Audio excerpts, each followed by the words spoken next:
Hello welcome back to my channel. അപ്പോൾ ഇന്ന് വാചകം കുറവാണ്, പാചകമാണ് കേട്ടോ.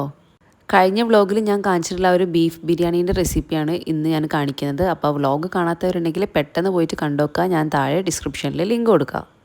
നല്ല കോഴിക്കോടൻ സ്റ്റൈൽ ദം ബിരിയാണി ആണ് ഞാൻ കാണിക്കുന്നത്. പക്ഷേ ദം ബിരിയാണി ആണെങ്കിൽ കൂടി നമുക്ക് വീട്ടിൽ എല്ലാവർക്കും ഈസി ആയിട്ട് ഉണ്ടാക്കാൻ പറ്റുന്ന സ്റ്റെപ്സാണ്. നമുക്ക് നോർമലി വീട്ടിൽ വെച്ചിട്ട് ഉണ്ടാക്കാൻ പറ്റുന്ന ബെസ്റ്റ് ബിരിയാണിയുടെ റെസിപ്പിയാണ് കേട്ടോ. അപ്പോൾ ഇതിൽ ഞാൻ പറയുന്ന കുറച്ച് ടിപ്സും കാര്യങ്ങളൊക്കെ ശ്രദ്ധിച്ചാൽ നിങ്ങൾക്ക് എന്തായാലും ഇത് അടിപൊളിയായിട്ട് ഉണ്ടാക്കാൻ പറ്റും. ഒരിക്കലും ഉണ്ടാക്കിയാൽ പിന്നെ നിങ്ങൾ ഇങ്ങനെ ബിരിയാണി ഉണ്ടാക്കുള്ളൂ, അത് ഗ്യാരണ്ടിയാണ് കേട്ടോ. ഇനിയിപ്പോൾ നാളെ കഴിഞ്ഞ് പെരുന്നാളും അതുപോലെ തന്നെ നമുക്ക് അതിനോടനുബന്ധിച്ച് കുറേ ബീഫൊക്കെ കിട്ടുമല്ലോ. ആ സമയത്ത് കറിയൊക്കെ വെച്ച് സമയം കളയാതെ ഇതുപോലെ ബിരിയാണിയൊക്കെ ഉണ്ടാക്കി നോക്കിയേ. അങ്ങനെ നമ്മൾ ബിരിയാണീൻ്റെ റെസിപ്പിയിലേക്ക് കിടക്കുന്നതിന് മുന്നായിട്ട് എൻ്റെ വീഡിയോ ആദ്യമായിട്ട് കാണുന്നവരുണ്ടെങ്കിൽ ഒന്ന് സബ്സ്ക്രൈബ് ചെയ്യുക, ലൈക്ക് ചെയ്യുക, ഷെയർ ചെയ്യുക, കമൻറ്റും ചെയ്യുക കേട്ടോ. അപ്പോൾ ഇതൊക്കെ കാണുന്നതിന് മുന്നേ തന്നെ ചെയ്യുക, കാരണം you will thank me later. എന്നാൽ പിന്നെ നമുക്ക് ഈ ഒരു സിമ്പിളായിട്ട് ഉണ്ടാക്കാൻ പറ്റുന്ന കോഴിക്കോടൻ ദം ബിരിയാണി, അത് തന്നെ ബീഫ് ബിരിയാണി എങ്ങനെ ഉണ്ടാക്കാൻ നോക്കിയാലോ. അപ്പോൾ ബീഫ് ആയതുകൊണ്ട് തന്നെ നമ്മളിത് ഗ്യാസിൽ വെച്ചുണ്ടാക്കുമ്പം കുറച്ചധികം സമയം എടുക്കും വേവാൻ.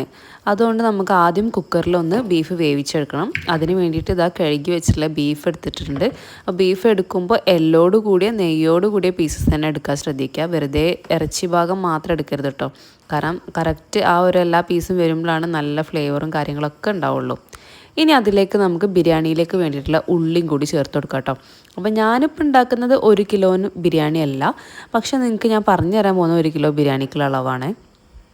1 കിലോ ബിരിയാണിയിലേക്ക് 4 വലിയ സവാള എന്നുള്ളതാണ് കണക്ക്. അപ്പോൾ അത് മീഡിയം സൈസിലാണെന്നുണ്ടെങ്കിൽ 5 ആക്കേണ്ടി വരും കേട്ടോ. അതുപോലെ തന്നെ 2.5 മുതൽ 3 തക്കാളിൻ്റെ വലിപ്പത്തിനനുസരിച്ചാണ്. ഇത്രയും കാര്യങ്ങളാണ്. പിന്നെ ഇഞ്ചി, വെളുത്തുള്ളി, പച്ചമുളക് ഇതൊക്കെ നിങ്ങൾ എരിവിന് ആവശ്യത്തിനിട്ട് യൂസ് ചെയ്യാം കേട്ടോ.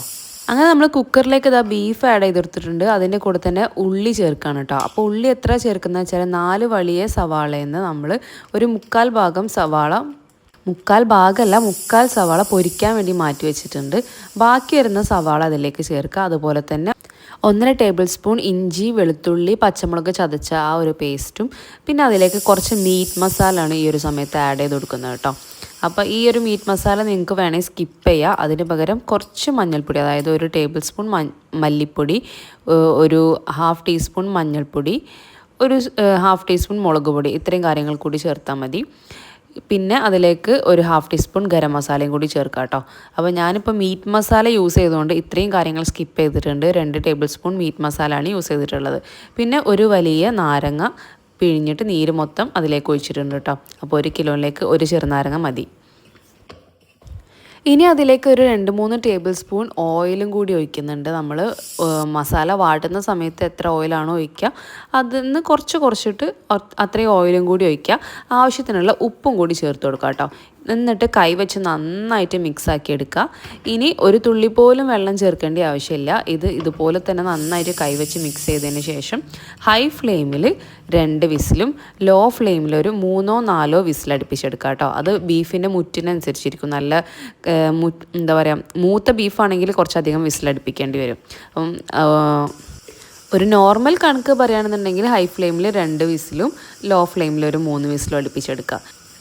അപ്പോൾ ആ ഒരു ബീഫ് വേവുന്ന സമയം കൊണ്ട് നമുക്കിവിടെ ബാക്കി പ്രിപ്പറേഷൻസൊക്കെ ചെയ്യാം. അപ്പോൾ അതിന് വേണ്ടിയിട്ട് ഞാനിതാ ഓയിൽ ഒഴിച്ചു കൊടുത്തിട്ടുണ്ട് കേട്ടോ. അപ്പോൾ ഇത് ഉള്ളി പൊരിക്കാനുള്ളതാണ്. അതിലേക്ക് ഞാൻ ഓയിലും ഒരു വലിയ ടേബിൾ സ്പൂൺ നെയ്യും കൂടി ചേർത്തിട്ടുണ്ട്. അപ്പോൾ നെയ്യ് എടുക്കുമ്പോൾ നമ്മൾ പശുവിൻ നെയ്യ് തന്നെ എടുക്കാൻ വേണ്ടി ശ്രദ്ധിക്കുക. ഡാൽഡ യൂസ് ചെയ്യുന്നവരുണ്ടെങ്കിൽ യൂസ് ചെയ്യാം, പക്ഷേ ടേസ്റ്റ് കൂടുതലുണ്ടാവുക, ആ ഒരു പെർഫെക്റ്റ് ടേസ്റ്റ് കിട്ടുക പശു നെയ്യ് യൂസ് ചെയ്യുമ്പോഴാട്ടോ. ഇനി അതിലേക്ക് നമ്മൾ മാറ്റി വെച്ചിട്ടുള്ള ആ ഒരു മുക്കാൽ സവാള ഉണ്ടല്ലോ, അത് നേർമയാക്കിയിട്ട് അരിഞ്ഞിട്ട് അതൊന്ന് പൊരിച്ചെടുക്കാം. സവാള പൊരിക്കുന്ന സമയത്ത് കുറച്ച് കാര്യങ്ങളൊന്ന് ശ്രദ്ധിക്കാനുണ്ട്. അതെന്താണെന്ന് വെച്ചാൽ മാക്സിമം നേരിയതായിട്ട് അരിയാൻ ശ്രദ്ധിക്കുക. പിന്നെ രണ്ടാമത്തെ കാര്യം, ഒരുപാട് ബ്രൗൺ ആക്കരുത് കേട്ടോ. നമുക്ക് എത്രത്തോളം ബ്രൗൺ ആണോ വേണ്ടത് അതിൻ്റെ ഒരു പോയിൻ്റ് മുന്നേ നമ്മൾ സവാള കോരി മാറ്റണം. അല്ലെങ്കിൽ പെട്ടെന്ന് ഓവർ ബ്രൗൺ ആയി പോകും. പിന്നെ ഇടയ്ക്കിടയ്ക്ക് ഇതുപോലെ ഇങ്ങനെ സവാള ആ ഒരു എണ്ണയിൽ നിന്ന് ഇങ്ങനെ പൊന്തിച്ച് കൊടുക്കുക കേട്ടോ. അപ്പോൾ ആ ഒരു സമയത്ത് നല്ല ക്രിസ്പി ആയിട്ട് കിട്ടും.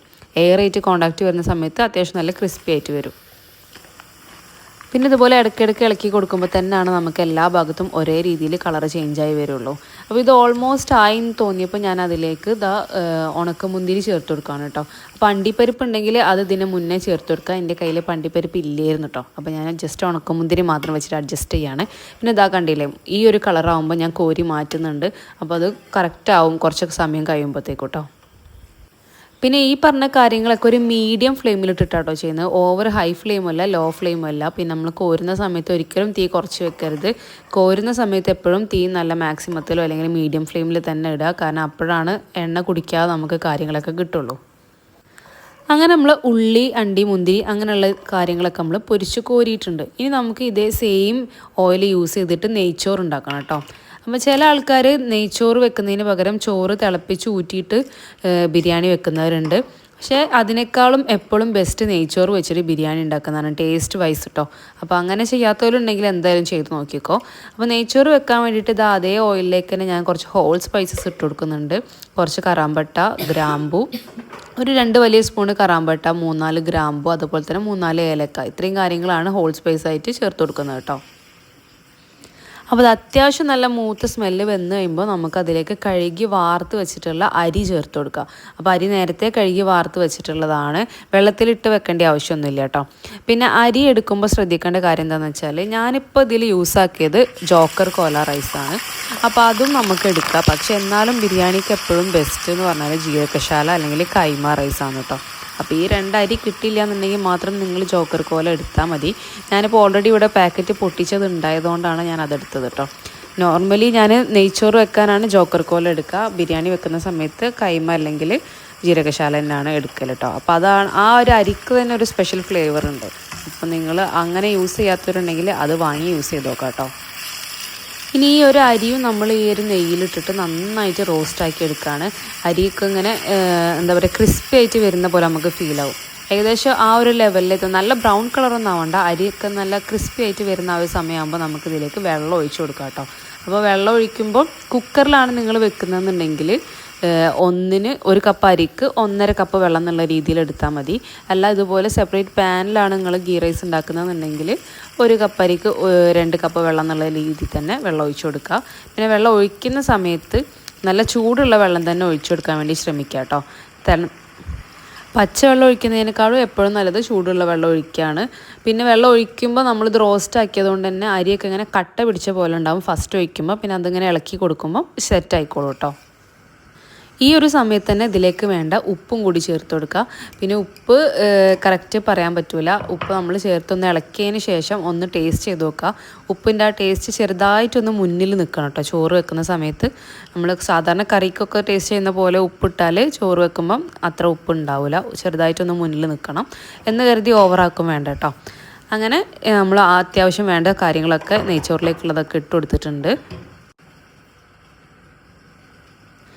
ഇനി അവസാനമായിട്ട് നമ്മൾ നേരത്തെ ചതച്ച് വെച്ചിട്ടുള്ള ഇഞ്ചി, വെളുത്തുള്ളി, പച്ചമുളക് പേസ്റ്റ് നിന്ന് 1 സ്പൂണ് അതും കൂടി ചേർത്തിട്ട് നന്നായിട്ട് മിക്സാക്കി അടച്ച് വെച്ച് നമ്മൾ സാധാരണ നെയ്ച്ചോറ് വെക്കുന്ന എല്ലാവർക്കും അറിയാമല്ലോ, വറ്റിച്ചെടുക്കാം കേട്ടോ. ഹൈ ഫ്ലെയിമിലിട്ട് വെള്ളമൊക്കെ വറ്റി വരുന്ന സമയത്ത് ലോ ഫ്ലെയിമിലേക്ക് മാറ്റിയിട്ട് ഒന്ന് വേവിച്ചെടുക്കാം. അങ്ങനെ നെയ്ച്ചോറും അവിടെ സെറ്റായി വരുന്നുണ്ട്. ആ സമയത്ത് നമുക്ക് ദം ബിരിയാണിയിൽ ദം ചെയ്യാനുള്ള കാര്യങ്ങളൊക്കെ സെറ്റാക്കിയെടുക്കാം. അതിന് വേണ്ടിയിട്ട് 1 കിലോയിലേക്ക് ഞാൻ നേരത്തെ പറഞ്ഞ പോലെ അളവിൽ തക്കാളി എടുക്കുക. തക്കാളീൻ്റെ സൈസിനനുസരിച്ച് 2-3 തക്കാളി എടുക്കുക കേട്ടോ. പിന്നെ നമ്മൾ ചതച്ച് വെച്ചിട്ടുള്ള ഇഞ്ചി, വെളുത്തുള്ളി, പച്ചമുളക് പേസ്റ്റ്, അതുപോലെ തന്നെ കുറച്ച് മാത്രം മല്ലിയില, പുതിനയില അരിഞ്ഞത്, ബാക്കി നമുക്ക് അവിടെ മാറ്റി വെക്കാം. ഒരു പിടി മല്ലിയിലയും 1 പിടി പുതിനയില എടുത്തതിന് കുറച്ച് മാത്രം അതിലേക്ക് ചേർത്ത് കൊടുക്കാം കേട്ടോ. ഇനി നമുക്കതിലേക്ക് തൈര് ചേർത്ത് കൊടുക്കണം. നല്ല പുളിയുള്ള തൈരാണ് എപ്പോഴും ബിരിയാണിക്ക് ബെസ്റ്റ്. ഞാനിപ്പോൾ ഇവിടെ കട്ടത്തൈര് ഉള്ളതുകൊണ്ട് അതാണ് ആഡ് ചെയ്യുന്നത്. അതായതുകൊണ്ട് ഞാൻ കുറച്ച് തോനെ ഇടുന്നുണ്ട് കേട്ടോ. പുളിയുള്ള തൈരാണെന്നുണ്ടെങ്കിൽ ഒരു 3-4 ടേബിൾ സ്പൂൺ വരെ മാക്സിമം നമുക്ക് മതിയാവും. ഇപ്പോൾ കട്ടത്തൈരായതുകൊണ്ട് പുളി കുറച്ച് കുറവാണ്, അതുകൊണ്ടാണ് കുറച്ച് കൂടുതൽ ഇടുന്നത്. ഇത് നമ്മൾ ചേർക്കുന്നതാണ് ഗരം മസാല അല്ലെങ്കിൽ ബിരിയാണി മസാല എന്ന് പറയുന്ന സംഭവം. അപ്പോൾ ഇത് ഞാനിതാ വീട്ടിൽ തന്നെ പൊടിച്ചിട്ടുള്ളതാണ് ചേർക്കുന്നത്. ഒരിക്കലും ബിരിയാണി ഉണ്ടാക്കുമ്പോൾ നമ്മൾ പാക്കറ്റിൽ വാങ്ങുന്ന ഏത് ബ്രാൻഡിൻ്റെ ആയിക്കോട്ടെ മസാല ചേർക്കരുത്. അതിന് വേറെ തന്നെ ഒരു ടേസ്റ്റാണ് കേട്ടോ. ഇതുപോലെ നമ്മൾ വീട്ടിൽ പൊടിച്ചെടുത്തിട്ടുള്ള ഗരം മസാലയും അതിൻ്റെ കൂടെ ഒരിത്തിരി മാത്രം മഞ്ഞൾപ്പൊടി, ഒരു 1/2 ടീസ്പൂണിൽ താഴെ. ഓവർ മഞ്ഞൾപ്പൊടി ആയാലും മഞ്ഞൾക്കുത്താവും ബിരിയാണിയിൽ എപ്പോഴും ഉണ്ടാവുക. അപ്പോൾ ഗരം മസാല ഞാൻ വീട്ടിൽ പൊടിച്ചെടുക്കുക, കറക്റ്റ് ആ ഒരു അളവ് കിട്ടണം, എന്നാലാണ് നല്ല ഗരം മസാല കിട്ടുള്ളൂ. അപ്പോൾ അതിന് ഞാൻ ചെയ്യുന്ന പരിപാടി എന്താണെന്ന് വെച്ചാൽ നമുക്ക് ഹോൾ ഗരം മസാല വാങ്ങിക്കാൻ കിട്ടും പൊടിക്കാത്തത്. അതൊരു 3-4 പാക്കറ്റ് ഒരുമിച്ച് വാങ്ങിയിട്ട് പൊടിച്ചിട്ട് അങ്ങനെയാണ് യൂസ് ആക്കുക കേട്ടോ. അപ്പോൾ അതാവുമ്പോൾ കറക്റ്റ് ആ ഒരു ഫ്ലേവർ കിട്ടും. ഇനി ആവശ്യത്തിന് വേണ്ട ഉപ്പും കൂടി ചേർത്തിട്ട് കൈ വെച്ചിട്ട് തന്നെ നന്നായിട്ട് കുഴച്ചെടുക്കുക. ഒരു മടിയും വിചാരിക്കേണ്ട, ഒരു ദയാദാക്ഷിണ്യം വിചാരിക്കേണ്ട. കൈ വെച്ചിട്ട് നന്നായിട്ട് കുഴച്ച് മറിച്ചെടുക്കുക കേട്ടോ. അപ്പോൾ ഇതിപ്പം ബീഫ് ആയതുകൊണ്ടാണ് നമ്മൾ ഓൾറെഡി കുക്ക് ചെയ്തെടുക്കുന്നത്. അതല്ല നമ്മൾ ബ്രോയിലർ ചിക്കനൊക്കെ ആണെന്നുണ്ടെങ്കിൽ ഇതേ സമയത്താണ് നമ്മൾ ചിക്കനും അതുപോലെ തന്നെ സവാള ഒക്കെ ചേർത്ത് കൊടുക്കുക കേട്ടോ. ഇതിപ്പോൾ നമ്മൾ ഓൾറെഡി കുക്ക് ചെയ്ത് വിസിലൊക്കെ പോയിട്ടുള്ള ബീഫും കൂടി അതിലേക്ക് ആഡ് ചെയ്ത് കൊടുക്കുന്നുണ്ട്. അതും ഒന്ന് നന്നായിട്ട് മിക്സ് ആക്കിയതിന് ശേഷം ഇതാണ് നമ്മൾ ദം ചെയ്തെടുക്കാൻ വേണ്ടി പോകുന്നത് കേട്ടോ. ഇതേ സെയിം മെത്തേഡിൽ ചെറിയ 1-2 കാര്യങ്ങൾ വ്യത്യാസപ്പെടുത്തിയാൽ നമുക്ക് ലഗോൺ ചിക്കൻ വെച്ചിട്ട് കല്യാണം വീട്ടിൽ നിന്നൊക്കെ കിട്ടുന്ന രീതിയിലുള്ള അതേ ബിരിയാണി വീട്ടിൽ ഇതുപോലെ ഉണ്ടാക്കിയെടുക്കാൻ വേണ്ടി പറ്റും. ഇനി നമുക്ക് ഇതൊന്ന് ലെയർ ചെയ്തെടുക്കാം. അപ്പോൾ ലെയർ ചെയ്തെടുക്കുന്നതിന് മുന്നായിട്ട് ഞാൻ നേരത്തെ പൊരിച്ച് വെച്ചിട്ടുള്ള അണ്ടി മുന്തിരി ആ ഒരു സവാള ഉണ്ടല്ലോ അതിലേക്ക് നമ്മൾ അരിഞ്ഞ് മാറ്റി വെച്ചു എന്ന് പറഞ്ഞ് മല്ലിയില പുതിനയിലും കൂടി ചേർത്ത് കൊടുക്കുക. അതിൻ്റെ കൂട്ടത്തിലേക്ക് കുറച്ച് മഞ്ഞൾപ്പൊടിയും കുറച്ച് ഗരം മസാലയും കൂടി ചേർത്ത് കൊടുക്കുക. ഇത്രയും കാര്യങ്ങൾ ചേർത്തിട്ട് കൈവച്ചൊന്ന് മിക്സാക്കി മാറ്റി വെക്കുക കേട്ടോ. ഇത് നമ്മൾ ലെയർ ചെയ്യുമ്പോൾ ഇടയ്ക്കിടയ്ക്ക് ചേർത്ത് കൊടുക്കാനുള്ള സംഭവമാണ്. ഇനി നിങ്ങൾ എത്ര അരി എടുക്കുന്നുണ്ട് അല്ലെങ്കിൽ എത്ര കിലോ ബിരിയാണി ഉണ്ടാക്കുന്നുണ്ട് അതിനനുസരിച്ചിട്ട് ലെയറിൻ്റെ എണ്ണം കൂട്ടാം. ഞാനിപ്പം ഇത് 1/2 kg ഓൾമോസ്റ്റ് അത്ര ഉണ്ടാവുള്ളൂ ബിരിയാണി. അപ്പോൾ അതുകൊണ്ട് തന്നെ ഒരൊറ്റ ലെയർ ആയിട്ടാണ് എടുക്കുന്നത് കേട്ടോ. അപ്പോൾ ആദ്യം തന്നെ ഈ ഒരു നമ്മൾ ദമ്മ് കുഴച്ച് വെച്ചല്ലോ അതിൻ്റെ മേലേക്ക് ഇത് കുറച്ച് വിതറി കൊടുക്കുക. ശേഷം അതിൻ്റെ ഇടയ്ക്കിടയ്ക്കായിട്ട് നമ്മൾ ആ ഒരു പശുവിൻ നെയ്യ് അത് ഇട്ട് കൊടുക്കുക കേട്ടോ. ഡാൽഡ യൂസ് ആക്കരുത് എന്നാണ് ഞാൻ പറയുക. പക്ഷേ യൂസ് ചെയ്യുന്നവരുണ്ടെങ്കിൽ യൂസ് ചെയ്തോ കുഴപ്പമില്ല. പക്ഷേ ടേസ്റ്റ് കൂടുതൽ നമ്മൾ പശുവിൻ നെയ്ക്കാണ്. അതിൻ്റെ മേലേക്ക് നമ്മൾ നേരത്തെ റെഡിയാക്കി വെച്ചിട്ടുള്ള നെയ്ച്ചോറും കൂടി തട്ടി കൊടുക്കുക കേട്ടോ. അപ്പം നെയ്ച്ചോറ് ഉണ്ടാക്കുന്ന സമയത്ത് ഈ ഒരു കറക്റ്റ് അളവിൽ ഉണ്ടാക്കുകയാണെന്നുണ്ടെങ്കിൽ നമുക്കൊരു 90 to 95% വെന്ത നെയ്ച്ചോറ് ആ ഒരു അരിയാണ് കിട്ടുക.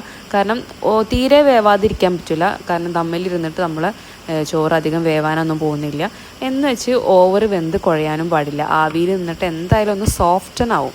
വേവില്ലെങ്കിലും ഒന്ന് സോഫ്റ്റനാവും. അപ്പോൾ അതും കൂടി കൺസിഡർ ചെയ്യാം കേട്ടോ. ശേഷം അതിൻ്റെ മേലേക്ക് നമ്മൾ ബാക്കി വന്നിട്ടുള്ള ആ ഒരു ഉള്ളി പൊരിച്ചതും അണ്ടിമുന്തിരി അതുപോലെ തന്നെ ആ ഒരു മിക്സ് അതും കൂടി ആഡ് ചെയ്ത് കൊടുക്കുക. പിന്നെ ഏറ്റവും അവസാനമായിട്ട് മേലെ കുറച്ചും കൂടി നെയ്യും കൂടി ആക്കി കൊടുക്കുന്നുണ്ട് കേട്ടോ. ഇനി നമുക്കിത് ദം ചെയ്തെടുക്കാം. അപ്പോൾ ദം ചെയ്തെടുക്കുന്ന സമയത്ത് ശ്രദ്ധിക്കേണ്ട കാര്യം എന്താണെന്ന് വെച്ചാൽ ഏറ്റവും ലോ ഫ്ലെയിമിൽ വേണം ദം ചെയ്തെടുക്കാൻ. അതുപോലെ തന്നെ നല്ല പരന്ന ബേണർ. ഇനി അത് കിട്ടിയില്ല എന്നുണ്ടെങ്കിൽ അടിയിലൊരു തട്ട് വെച്ച് കൊടുക്കുക കേട്ടോ. അപ്പോൾ അങ്ങനെ വേണം ദം ചെയ്തെടുക്കാൻ, അല്ലെങ്കിൽ സെൻറ്റർ മാത്രം കരിഞ്ഞു പോകും. ഇനി ഇത് ദം ചെയ്തെടുക്കുന്ന സമയം എന്ന് പറഞ്ഞാൽ ഓരോന്നിനും ഡിഫറെൻ്റ് ആണ്. ഞാനിപ്പോൾ ഇത് ബീഫ് ബിരിയാണി ഓൾറെഡി വേവിച്ചതുകൊണ്ട് തന്നെ ഒരു 15 മുതൽ 20 മിനിറ്റിൻ്റെ ഉള്ളിലായിട്ട് ദമ്മ് സ്റ്റോപ്പ് ചെയ്യും. അതല്ല നമ്മൾ ചിക്കൻ വേവിക്കാത്ത ചിക്കൻ ബ്രോയിലർ ചിക്കനാണ് ചെയ്യുന്നതെന്നുണ്ടെങ്കിൽ കറക്റ്റ് ഒരു 1/2 hour ഒരു 30 മിനിറ്റ് വേവിച്ചാൽ മതിയാവും, ദം ഇട്ടാൽ മതിയാവും കേട്ടോ. അപ്പോൾ ആ ഒരു 15 മിനിറ്റ് 20 മിനിറ്റിൻ്റെ ഉള്ളിൽ തന്നെ കറക്റ്റ് ആ ഒരു ബിരിയാണിൻ്റെ സ്മെല്ല് നമുക്ക് ആവി മേലോട്ട് വരും. നമ്മൾ പുട്ടിനൊക്കെ ആവി വരുന്ന പോലെ തന്നെ അടിയിൽ നിന്ന് ആവി മേലേക്ക് വരും. അപ്പോൾ ആ ഒരു സമയമാണ് കറക്റ്റ് സമയം. അപ്പോൾ ഓഫ് ചെയ്തിട്ടതിന് ശേഷം വീണ്ടും ഒരു 10-15 മിനിറ്റെങ്കിലും കഴിയാതെ നമ്മൾ ആ ഒരു ദമ്മ് പൊട്ടിക്കരുത്. ഒരു അരമണിക്കൂർ വെക്കാൻ പറ്റിയാൽ അത്രയും നല്ലതാണ്. അങ്ങനെ ബിരിയാണി ഇവിടെ സെറ്റായിട്ടുണ്ട് കേട്ടോ. ഇനി അത് മിക്സ് ചെയ്തെടുക്കുക എന്നുള്ളതാണ്. അപ്പം ഓരോരുത്തർക്ക് ഓരോ രീതിയിലാണ്. ചിലർക്ക് മസാല മാത്രം വേറെ, ചോറ് വേറെ, അങ്ങനെ വേണം. ഞാനിപ്പോൾ ബീഫ് ബിരിയാണി ആയതുകൊണ്ട് മൊത്തത്തിൽ അങ്ങോട്ട് മിക്സ് ചെയ്തെടുക്കുകയാണ് ചെയ്തത്. ആവശ്യമുള്ള പാർട്ട് മാത്രം കോരി എടുത്തിട്ട്. അങ്ങനെ സിമ്പിളായിട്ടുള്ള അടിപൊളിയായിട്ടുള്ള ബീഫ് ബിരിയാണി റെഡി ആയിട്ടുണ്ട് കേട്ടോ. അപ്പോൾ അടുത്ത വീഡിയോ ആയിട്ട് വീണ്ടും വരാം.